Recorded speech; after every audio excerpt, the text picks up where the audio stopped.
The Xtreme BPM, Tuesdays and Fridays on eJazz Radio. That's what we do. We get to hang out with people that make the music that you listen to between the day. That is specifically also 1 to 2 p.m. That is on the eJazz Mix Show on eJazz Radio. But you can listen to that music the rest of the day on eJazz Radio. So we get to hang out with those people on Tuesdays and Fridays. So today we are hanging out with Ariel Rose, and she's a Miami-based singer-songwriter, and she's also an award-winning artist at the age of 15. A lot of you, I don't know what you're doing at 15. I don't know if it was being awarded. I wasn't, but welcome to the show. How are you doing? I'm doing great, Mark. Thank you for having me. Yeah, glad to have you on. Finally, we're glad we're able to do this. No, me too. This is super cool. I really appreciate it. Yeah. So talk to me about how this music thing gets started for you and how you get awarded at 15. How does this work out for you? Oh, wow. Okay, well, I've been singing, my whole life, like a lot of creative people and people in the arts. And I started working on my first album called Rhythms of Life when I was 15. I collaborated with a Latin Grammy nominated producer. His name was Juan Vicente Zambrano, and he worked with really incredible people, and it was an amazing experience getting to work with him. And I had a single, My Perfect Day, and that won first place in the Great American Song Contest in the pop category. And it was a really fun experience, and I learned a lot from it, definitely. So tell me about what these competitions help for an artist, because there are other musicians that start off that don't go into these competitions, but you who has participated in this, tell me what that does for you as an artist. I think what competitions do is really just validate what you're doing. Because obviously everything is subjective and, it's based on opinion, but it's really nice when you get feedback that is supportive and positive towards what you're doing as an artist. It's always encouraging. Yeah. So talk to me about how you write your album as Rhythms of Life as your first album. What had you seen in your life at that point? Do you really? Oh, wow. At that point, I was actually performing a lot because I've been performing in front of audiences since I was 6 years old. So I was still performing a lot, and I was just getting into the whole creative aspect of everything. It was a really exciting time for me because I was able to really surround myself with really incredible musicians and people that are really talented. And it really gave me a good starting point to get to where I am now and what I've been doing now. Yeah, and I think it's also great. So the title, who comes up with the title Rhythms of Life? I think I just really enjoyed all the different culture that we have in Miami, and it's also included in my new music now. And I'm very inspired by the Latin culture. I have a great respect for all different cultures. And I really wanted to include a variety of instrumentation and different influences from Latin music in my music. So that's where we got the title Rhythms of Life. Yeah, because we also have an album here for an artist, and it's regarded as one of the classic albums in the hip hop scene here. It's Riddles of Life. Oh. Yeah, it has a lot of poetry and all that and storytelling on that. So that's cool. Yeah.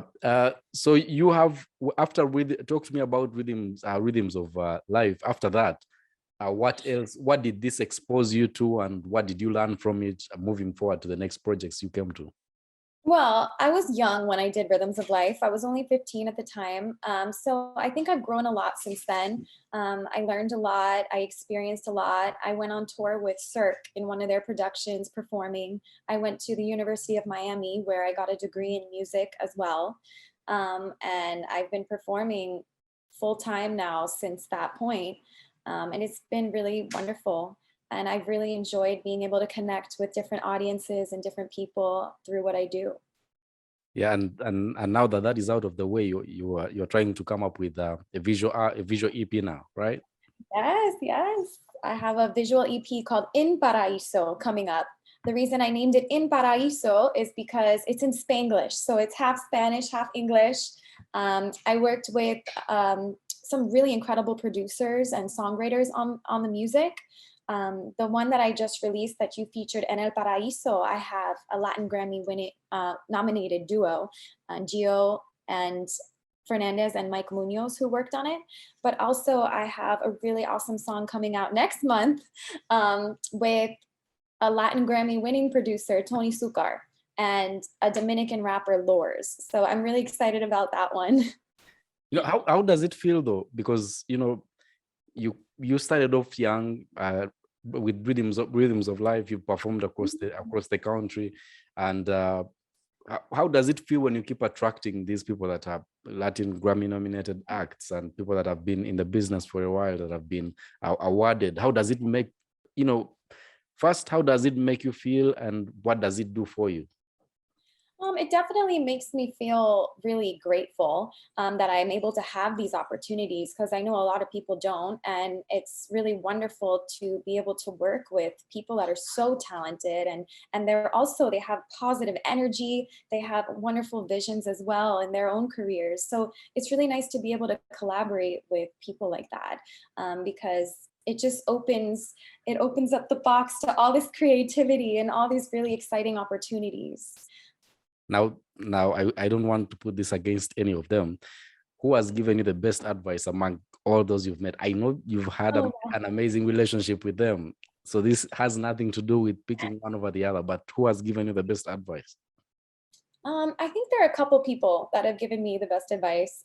One of them being my vocal coach, who he actually teaches Sebastian Yatra, who just performed at the Oscars. He was performing a song from Encanto at the Oscars. And my voice coach has been an incredible influence in my life since I was 12 years old. And he showed me a book when I was younger called The Secret. I don't know if you've heard of it, I've heard of it. Yeah, a lot of people have, but it's about the law of attraction and how you need to put out good energy in order to get good energy back. And I've always lived by that. And also, I think Tony Succar, who is the producer on my EP that I've worked with, he gave me great advice to always stay true to your vision. If you have a vision, know what you want before you begin, and make sure that you surround yourself with really positive people and people that also believe in the same vision that you have. That's amazing. You know. And we say that to say, guys, if you're watching this or listening to this, even if you listen to this later on the podcast, if you don't catch it on air, reading is important, okay? Reading is important. At least, even if in a year, the worst you can do, at least read one book in a year, okay? The worst you can do, get one book in a year, please, okay? Read, good for you. Yeah, it's really good for you, okay? Read at least one book a year. So, you know, talk to me about, let's say, what is a typical session for you like? Like, when I know it's different because the energy is never the same, but what would be a typical session for you in terms of when you're coming up with a project? Or like, let's say for the visual album, did you come up with the single, or you had the project envisioned before even you decided to make any song for the EP? So I actually, for this particular EP, I had the whole vision from the beginning. I knew exactly what I wanted, and from start to finish, each song on the EP reveals a new chapter of the story, you could say, kind of like a book. And I didn't have as good of an idea of what I wanted for the music videos when I first began, but over time it started to all make sense and everything was able to come to life. And obviously, every song is a different process, working with different people. Everybody works a little differently. Sometimes the lyrics are written first, sometimes it's the music, and everything just kind of develops further as you go throughout the process of writing. So on this EP, how many tracks are on this EP? So on this EP, it's 4, and I have 4 music videos as well. And one song, which is my favorite, is going to be released in May. It's called Atrapada, which means I've got you hooked or kind of trapped. And it's a cute little flirty salsa song, and it's super fun. So you gotta brush it up on your salsa, on your moves, you know? Yeah. And I think the whole EP, the entire EP is coming out in May too, right? Yes, it comes out May 20th. Oh yeah, May 20th. So these 4 songs, they will all have the visual part of it. So it's a visual EP that you're doing. Yes. Right? Yeah. So with the videos and all that, what are you bringing to that? Because when you say it's a visual EP, it must the story must also be in the videos too, right? Yes, you'll see that the story kind of continues throughout the videos. And it's a story about just moving on, I think, and starting a new chapter in life and finding your own version of happiness, which I kind of use paradise as a metaphor for finding your own version of happiness. So that will be the EP that will come out in May. But right now, what we have that is out right now is Enel Paraíso. Yeah, you got it. And El Paraíso. This is what is out, guys. Exactly. Yeah, this is amazing. You know, the song is Enel Paraíso. Yes, and in Paraíso. Yeah, it's a fusion. You know, I like to work with different genres. I take influence from reggaeton, some little salsa influence, some bolero influences, which is like Spanish ballad influences and pop influences. So, and of course, it's English and Spanish. So that's amazing. Yeah. So this is for the people that, you know, for the reason why you need to check out the EP that is coming out in May. 4 songs. This is one of the songs. Just so you know. And guess what? And this wasn't what you said was your favorite. You said your favorite was? Oh, my favorite comes out in May with the EP. It's called Atrapada. It's salsa. That one you'll really want to dance. Ariel Rose on the show, guys. The EP. You say the EP is called? In Paraíso, in Paradise. And that is coming out May 20th.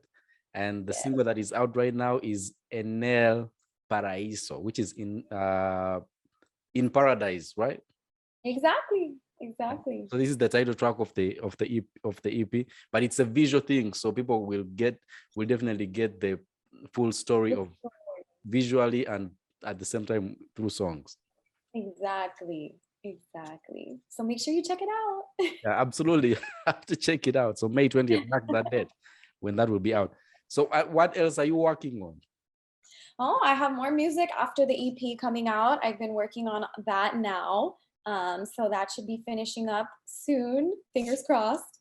And then I have performances that are going to come up soon. So a lot of good things. I'm very, very grateful, and I'm very thankful for the support. And thank you. Yeah, thank you for coming on the show. And how can people find you? What are you on socials and all that? Oh, you can find me on Twitter, Facebook, Instagram, TikTok. It's at I am Ariel Rose, like the mermaid. Yeah. Absolutely. So thank you so much for coming on the show. And the Xtreme Bpm Tuesdays and Fridays, 8 p.m. East African time. That's about 1 p.m. Eastern, 10 a.m. that is PST. And in the UK, that's 6 p.m. All right. But if you're in France, that's probably 7 p.m. And, you know, for the rest of the people, check out with your time zone, okay? But it's 8 p.m. East Africa. Somewhere. Yeah, somewhere in there. Check with your time. Yeah, because I know if you're in Japan, it's probably 2 a.m., something like that. Okay. Yeah. So it's great. So thank you so much. It's been great having you on, and we're going to definitely sign off with the song Enel Paraíso. Thank you for having me. Thank you so much. Guys, the Xtreme Bpm Tuesdays and Fridays, make a date with me. And if you miss any of the episodes, go to any podcast app of choice, search for the Xtreme Bpm, or go to our website. You'll get a link to all the interviews we've done before, in case you missed any that was on the air, right? And until next time, I have absolutely nothing for you. Let's get into Enel Paraíso, coming in from Ariel Rose on the show. The EP, mark the date, 20th May, okay? Okay.